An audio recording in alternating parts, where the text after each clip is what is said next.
Usually जब बारिश कम होती है तो फायदा यहाँ पर हम गुआर में आता हुआ देखते हैं, लेकिन इस बार हमने गुआर के भावों में कुछ मुनाफा वसूली लगातार बनते हुए देखी है। हमारे साथ कैलाश चंद के मनोज कुमार जैन हैं। मनोज जी नमस्कार, शुक्रिया साथ जुड़ने के लिए। किस तरह से देखते हैं बारिश और कैसे देखते हैं गुआर की ओवरऑल स्थिति फिलहाल? नमस्ते मनीषा जी। इस साल बारिश इन दिनों में टुकड़ों में अच्छी तो नहीं कहूंगा, लेकिन ठीक ठाक हुई है, खेती लायक। वॉल्यूम में तो बारिश नहीं है।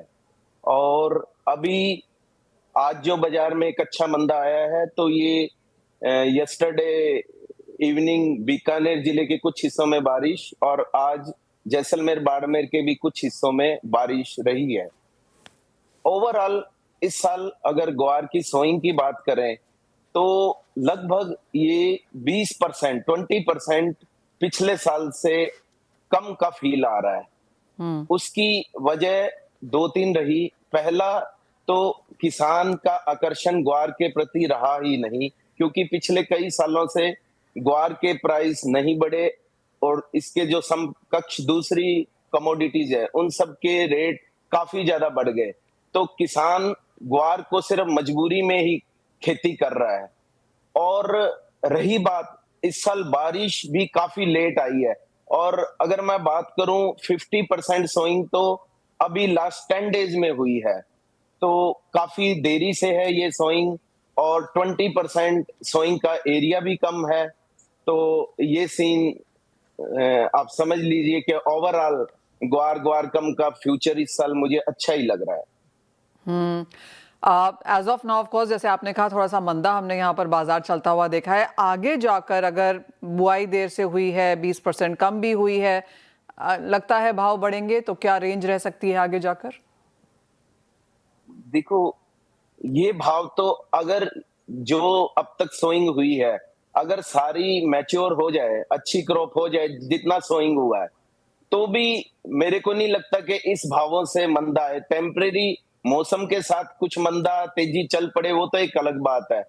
और अभी जो सोइंग हुई है 50% क्रॉप की, इसको 3 बारिश कम से कम चाहिएगी आने वाले 1.5-2 महीने में, अप टू 30 सितंबर तक।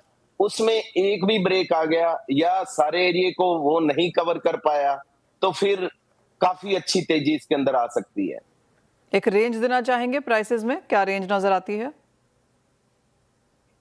ये कहना बहुत मुश्किल है, क्योंकि नहरी ग्वार तो अब रहा नहीं। अगर इसकी बात करें, लगभग ये 20-21 लाख हेक्टेयर की सोइंग होएगी राजस्थान के अंदर, तो इसमें 70% पार्ट नॉन इरिगेटेड एरिया का है, ब्रानी यानी कि जो बारिश के पानी की खेती है। अब उसी खेत में 3 बारिश मिल जाए तो वो 2 क्विंटल बीघा भी निकल जाएगा, और नहीं तो वो 20 किलो भी नहीं हो पाएगा। अगर बारिश का ब्रेक हो गया तो फिर ये ग्वार डेढ़ा कह लो, दुगना भाव कह लो, कुछ भी बिक सकता है। और क्रॉप 80% सोइंग हुई है, अगर ये मैच्योर हो जाए तो ठीक है, नीचे में 57-58 और ऊपर में 65-70 रुपए ग्वार का भाव रहना चाहिए। गम 115 से लेकर और 130-35, और फसल में दिक्कत आ गई तो फिर ये 150 से लेकर 200 के बीच में भी गम बिक सकता है, और ग्वार 8,000 से 10,000 के बीच का भी भाव देखने को मिल सकता है।